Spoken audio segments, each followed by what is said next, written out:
שלום כולם, היום אני אראה לכם את החלק השני כמו שהבטחתי, איך לעשות אדמה שטוחה במים.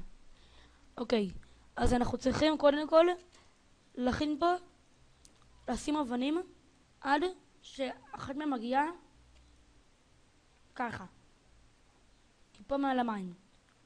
עכשיו, אנחנו בודקים מה אנחנו רוצים שיהיה השטח. נגיד אני רוצה עד לכאן, אוקיי? איפה זה? נעלם לי קצת. הנה זה. אוקיי. ולכאן. בעצם יוצרים אלכסון בערך, זה אלכסון של הריבוע, של מה שאנחנו רוצים ליצור. אני יצרתי בכוונה קטן, אתם יכולים ליצור גדול. עכשיו נמלא את זה באבנים, עד שנגיע למעלה.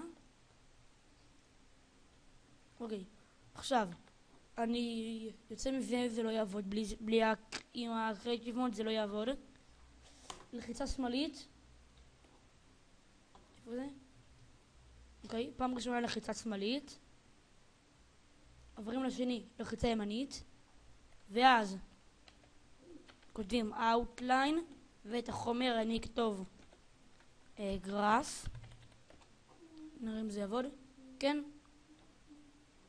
אוקיי, אז אם יכולים לעשות את זה הרבה יותר גדול, אני לא עשיתי את זה גדול כדי רק להדגים.